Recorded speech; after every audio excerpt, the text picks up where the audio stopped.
What is up? Good morning, good evening, good afternoon. We got another one coming for you today. This one from Modern Business, Monster Energy, Why They're Hated. We're not going to waste any time. Let's get right into this.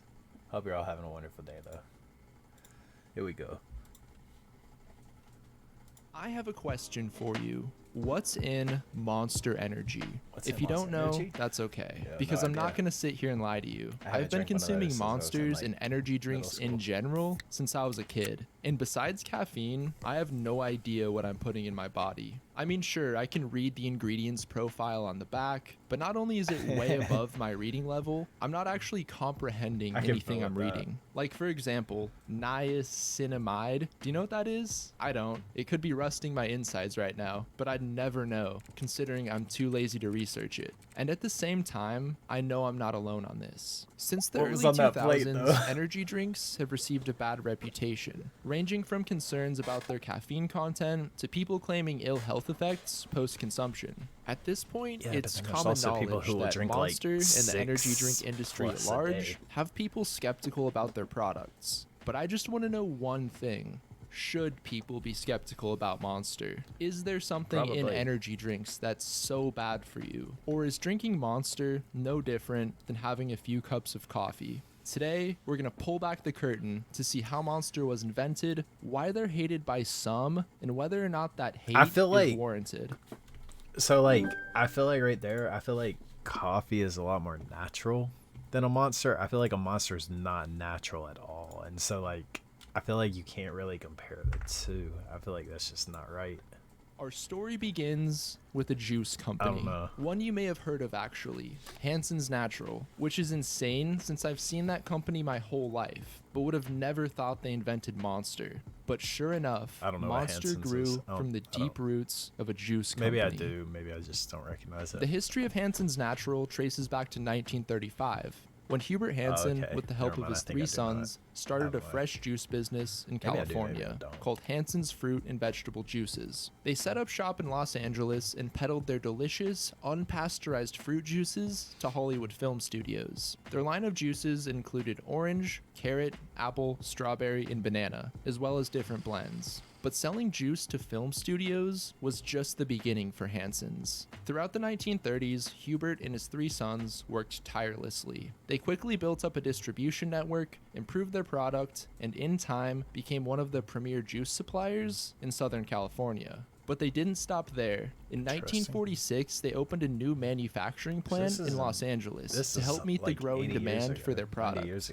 Each week, they brewed over 35,000 gallons of fresh juice, with most of it staying in Southern California, awaiting distribution. But some of it went to a marketing company in Illinois who helped get their products in other countries. By the 1940s, Hansens was firmly established in the West, with a growing presence on the East Coast and Hawaii. But in 1951, the Hansen family faced a tough year when founder Hubert Hansen passed away, leaving his three sons in charge of the company. And while they did a fine job, it was Hubert's grandson Tim who took the Hansen name to the next level. In 1977, Tim Hansen started his own separate fruit juice business. Usually the kids of the main one don't do very well pasteurized, shelf-stable juices and natural sodas. The natural sodas, which used all natural ingredients, sold so well, Tim created a division of Hansens Foods in 1978 called Hansens Natural Sodas. And by the mid-1980s, their sales topped an estimated $50 million.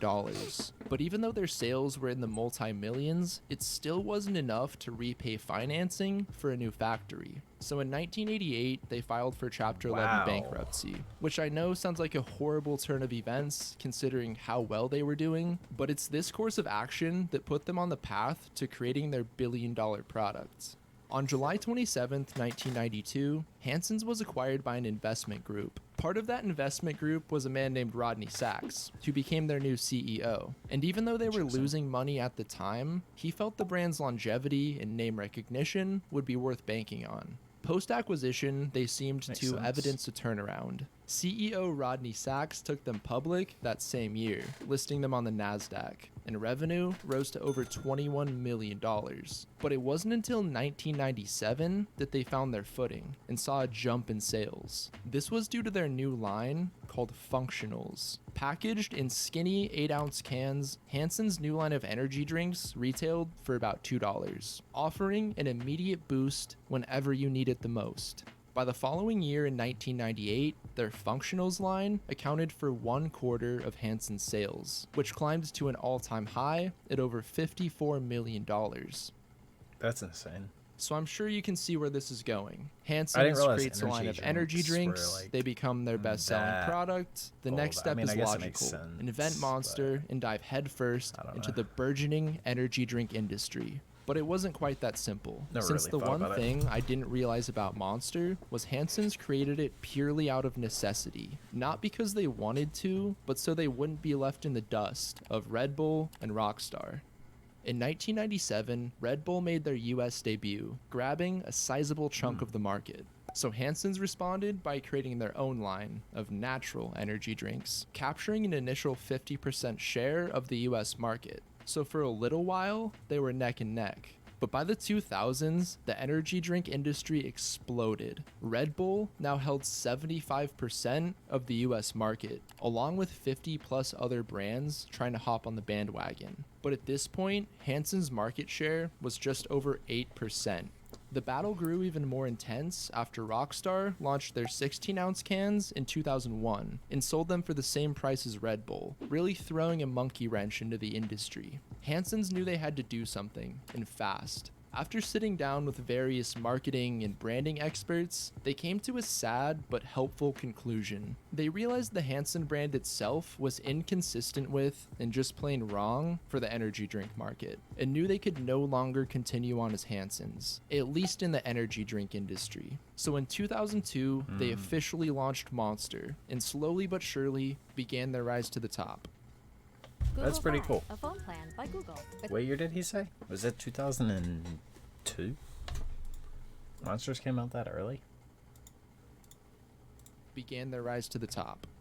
By 2012, Hansens had truly created a monster, one so big it swallowed their company whole, but not in a bad way. On January 5th, 2012, Hansens announced they'd officially changed their name to Monster Beverage Corporation. The shareholders felt it made more sense for the company name to reflect their most lucrative product. That was, and still is, Monster, by a long shot.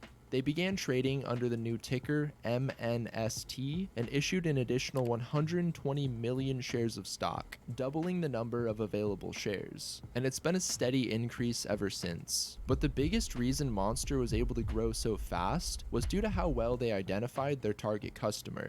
And it wasn't people who were concerned with natural, but rather people who took risks, partied all night, had tattoos, partook in extreme sports, and lived life on the edge. Monster helped these rule-breaking hooligans take their activities to the next level, sponsoring everything from skateboarding to ultimate fighting.